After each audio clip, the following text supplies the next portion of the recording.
Welcome back, traders. So this is the second video in mapping the trendline bounce with confluences. So trendline mentioned already can bounce, it can break, or we can have the counter trendline. Now this information is vital to know about, especially if you're studying technical analysis. However, remember it's something that you're going to have to look for every single day in the market. It's just the overall picture to assist us. So trendline bounce, there are certain rules and certain things we're looking for. I might keep this video quite straight and sweet, to be honest. But if I can just pull up the book, okay, so trendline application. Now, trendlines, yes, they can be used on other markets as well, such as gold, such as oil, okay? Same concepts, same price action. If we look at this image over here, okay, I've gone through this in video 1. When applying a trend line, there needs to be just 2 points. When we are using the first point at the level of support, which is significant low in this case, always use the wicks, remember, again in the book, so you can study these videos alongside the book. That's what the course is all about. Again, using the crispy charts that we have. Quite recommended to get a MacBook as well. I'm not sure if I said this in other videos, but just the Retina display on the Mac brings it all to life. It just makes it so much more enjoyable. So this is the actual trend line, which is in the book there on USD CAD. Okay, so on point 1, just double check that. Yeah, so point 1 to point 2, and then we have point 3 as the third bounce. Getting that into in a minute. So obviously, you click the trend line, you drag and place the trend line directly at the second point. You cannot place a trend line on this point if there's just one candlestick there. We have to actually see there has been a leg, okay, an uprise in this case. And what I mean by that is if you go to page 99, you can see here this is a no-no. This is incorrect. You can't just take a trend line from one point and drag it over to current price or where you see just one candlestick formation occurring, because guys, we need to actually see a leg be formed, okay? The market needs to actually pull up in this case.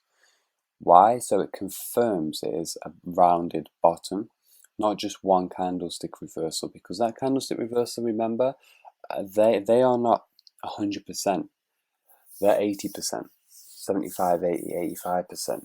And they, the next candlestick after you found, let's say, a bullish engulfing or even the 3-pin pattern here, it could just break straight through. So it's not a significant low in that case, in the case of making a rounded bottom. So over here we have point 1, point 2, because boom, up move afterwards. Point 1 to point 2, again, up move afterwards. That's a 3-pin formation there as well, if you focus on the wicks. Point 1 to point 2, no go. No go. So just practicing the trend lines correctly. So even on page 98 over here, we have the inner and outer. So we have point 1 gone from point 2, which is the direct lower high. Then from point 1 to point 2, the next direct lower high. I haven't cut straight through. Go from 1 to the next lower high, 1 to the next lower high when drawing your trend lines. It's that simple. So here, as you can see, with point 1, boom, I've got straight through the lower high, bearish engulfing formation. And I've just put it onto the next one. No, you're going to get incorrect entries, incorrect break points, incorrect bounce points. Okay, so that's that there. Now let's just go back to this. So USD CAD, as you can see here, we had point 1, point 2 right on the wick there. And then there is our point 3. Now, point 3, this all comes nicely in tandem with the key levels as such. I forgot to mention on the last video as well, guys. I'm really, really sorry about that. With the key levels, just to top the key levels off, you may want to just take a notepad out for this. Now, when a monthly level is broken, okay, and we hold above a monthly key level, whether it be resistance or whether it be support, there is, okay, a 75% chance the next weekly level will be met upon a break of a monthly or monthly support, resistance or monthly support. So for instance, if we held above this, okay, we were strong above this, we're looking at the next weekly. We didn't do it here. Why? Because that was a weekly rejection. This is the daily time frame, remember. So again, if we get a weekly break above or below a monthly area of support or resistance, there's a 75% chance the next weekly level will be met. And then this is great for finding our targets. Okay, I just needed to drop that in there. And also, which I didn't drop in as well, very, very sorry, on the last video, is that there is a 75% chance. Okay, I'm just going to maybe draw this over here.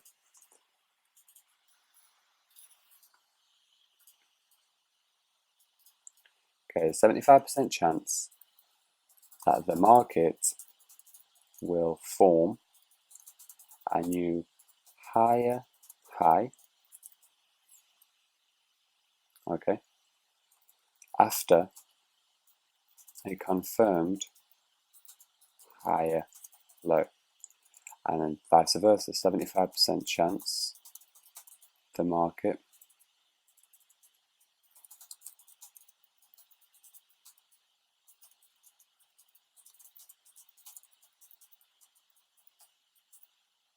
form a new lower low after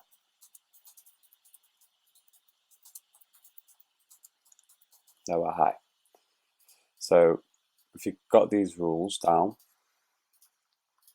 for instance, let's say you've seen a lower swing high potentially form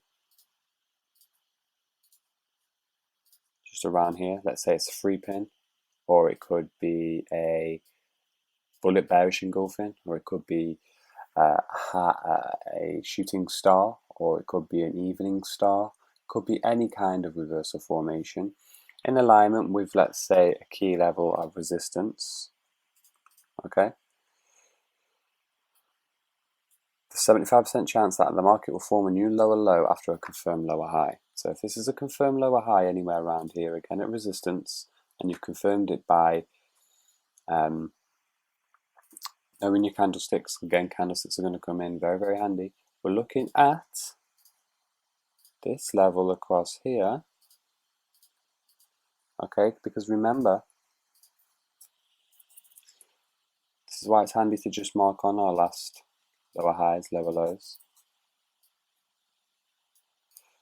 Okay, there's a 75% chance the market will form a new lower low after a confirmed lower high. So more or less, you're looking at this as target confluence, and this is vice versa, okay, for the top one. So lower low, lower high, lower low, lower high, lower low. So spotting these early and spotting price action indications, we can see, okay, potential for a new lower low. And if I can relate this over on the Aussie, so I'm already on the Aussie. If we relate this to, let's say, the 4-hour time frame over here, if I can just remove some of this mess. If I relate this, what is this here? This is a lower high, isn't it? 3 pins, 1, 2, 3. Also, we have a hanging man. That's a hanging man candlestick. So what's expected? We are expected to make 75% chance to make a new lower low. Not all the way down to 7,400, but we're just expected to make, and the market will do this very, very precisely, a new lower low past the wick of the last lower low. And then it might pull back and then might go for it. Okay, so they're the rules that I just wanted to throw out. I forgot to put them in the last video, so apologies for that. So there it is. You maybe take a screenshot, write it down, and it's vice versa for the higher highs and higher lows. So we can use this for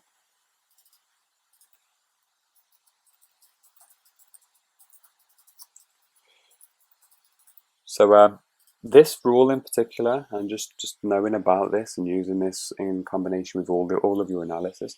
People forget about this because they get too mixed up in all the indicators and all of the other crap that doesn't work. Okay, so this is all just pure price action, guys. I'll come back to that. So let me go back to the USD CAD. What made me think of all of that is obviously because the example in the book, we didn't make a new high then. So can you see here we have the higher low. A higher high was expected, but it didn't pass the peak, okay, at the time of this screenshot. This was November 2015, I believe, when I did this screenshot, or December. And as you can see, we're around here. So if I take that rule into consideration, so the higher high there, we have the higher low here, okay, higher low, and then boom. This area as well, guys, was also a key area of monthly resistance. And it actually went to the next weekly level with ease, which was around here somewhere. Okay, so we had the different rules going on. We had the higher low, which was, we knew 75% chance it had to make a new higher high, which it did. But as it made the new higher high, it broke through the monthly resistance and it boom, went all the way up, 75% chance to the weekly. So putting these different rules into perspective and taking them into consideration will greatly assist you with all of your trading and analytical needs. Okay, so that was that. So over here, the third bounce is a strike zone to go long in this bullish example. So I'm just going to zoom down into the book and just pull up what we're actually looking for. Again, there's some vital information in the book too. This is the page I'm after. So what we're looking for when the market comes back for its third bounce, it's going to be the same pattern over and over again. So first, these are the confluences. We have 5. 1 is the trend line acting as support. So yes, we have it as support there. Yes, we have it as support here, remember? So that's the support zone. Number 2, we're looking for any candlestick formations at the trend line support. Now remember, these trend lines are going to be drawn on the weekly and then the daily. We can do it on the 4-hour as well, yes, but we can come to that later on, or if you go through the charts yourself, you will find this. Again, same thing, where you can maybe find the third bounce. Even on the Aussie, actually, if I go to 4-hour time frame on AUD USD, I think it's like a week or two ago, we had, was it from that peak, or was it from this peak? It's from one of the peaks anyway, I believe. No, I don't think it was. Oh, something I was looking for. Okay, so 0.1, 0.2, potential for 0.3, and then drop. And it still could be a potential because, again, guys, if this does manage to pop up to that level, guess what? It will be a lower high, won't it? Even if it does manage to reverse from here. So another, let's say, 80 pips or so. If Aussie does manage to come all the way up to this point, we have 0.1, 0.2, 0.3, lower high, ready to come down and potentially, boom, make new lows. So what I'm going through now, sorry to get distracted with the Aussie, are just the things that we're looking for around that third touch. So any candlestick formations at the trendline support. So with the USD CAD, we had a 3-pin pattern, 1, 2, 3, if you can see that there. 3 pins, wicks, 1 wick, 2 wick, 3 wick. And we can just consider these two alone, 1, 2, as a bullish engulfing. That's just scraping, bullish engulfing, 75–80% of the body right there. Okay, so that's that. We could enter directly from those. Stop loss placement will go. This only goes for the daily and the 4-hour, not the weekly. So you map out the lows there, which would be around there, and the stop loss in this scenario would go. Same with any when you're trading from any of your other candlestick formations, 15 to 30 pips below there. Okay, just that. And again, in this case, obviously we have other confluences to look for, like the counter trend line break, which would be this. We can use these counter trend lines, countering the overall trend, but we're waiting for a breakout, which would be this candle here. Get to that soon. Number 4 would be moving average crossover. Okay, the MAs in the book and the moving average theory, we're going to get a crossover before a breakout of a trend line. We can get a crossover at the same time as a breakout or just after. So we always want to use the candlestick break and the moving average crossover in alignment with each other for the highest confluence. Then we have Fibonacci retracement like A, B, C, D, okay, which we'll get to in the next section. And I do believe we had that here as well on the USD CAD. Let me just throw it up there. So we had A, B, C retracement around the 38 and 50, and then extension target 1 was hit, and even 2 as well there. Okay, I'll get to that shortly. So they were the confluences. Bullish overall, nice pullback on USD CAD. We have the bullish engulfing 3-pin pattern. In terms of a counter trend line, the only real one we could have placed on there was either that one, very, very steep. Okay, and the break would have been there. And with this as well, if you put your trend lines on the weekly, you can always step down to the daily to see if you can refine that. If you plot your trend lines on the daily, we can step down to the 4-hour to see if we can refine the entry. Like this over here. So you spot obviously the candlesticks and so on the daily. You say, okay, it's got potential to rise now. Let's see if I can go down to the 4-hour time frame to see if I can refine this. So that will be a refined point there. So what we can see is obviously all of this is in the midst of the bullish engulfing and the 3-pin formation. It's the third bounce of the trend line. Here we have the crossover. Got the crossover just there. And there's your breakout. So you could have just waited for the breakout and your breakout entry, which would have been at the top end of this candle. Boom. Buy. Stop loss still goes 15 to 30 pips below, and then you just hold in this trade. Just hold in this trade. You might find more counter trend line moves, such as this one, which you could again add positions if you wish. Okay, crossover, breakout. So what our aim is here is to get the overall trend direction, even if you're not trading from the trend line. Okay, just knowing the rules and being aware of the rules is fine, because we can use other strategies, daily highs, daily lows, not previous day highs, previous day lows, and we can then zoom down to other time frames and buy.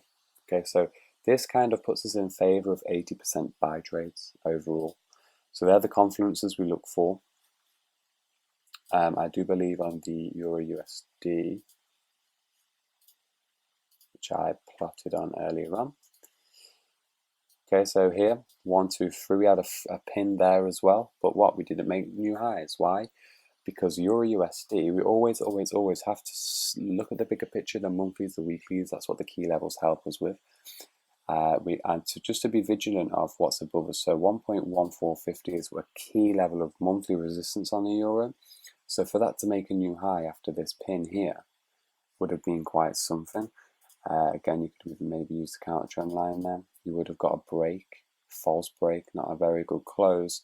The moving averages did cross over. This would have been a losing trade if you took this off the daily alone. But look, we have a key area of resistance right here, which is a monthly area. So obviously it would have a zone on there as well. So you're not going to trade right into the zone. You would rather wait until the zone's broken. Okay, then think about maybe going long. Okay.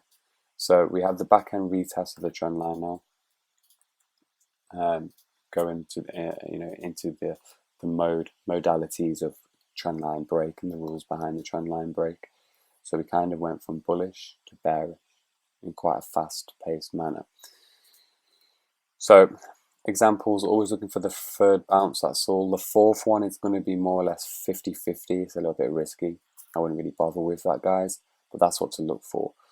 If I spot any of this on the weekly breakdowns, again, I'm going to try to help everybody in the member zone as much as possible. But that's the rules. They're the confluences to look for. You can skim over the book.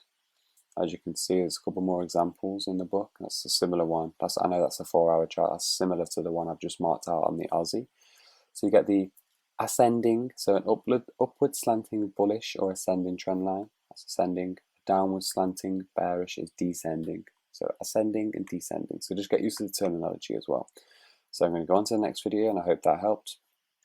That was a successful piece on the USD CAD as well. I'm sure you guys have already noticed. But I hope you took the rules into consideration of the higher highs and higher lows, lower highs, lower lows, and also what happens when a monthly area of resistance or support breaks. So that's that. Thank you.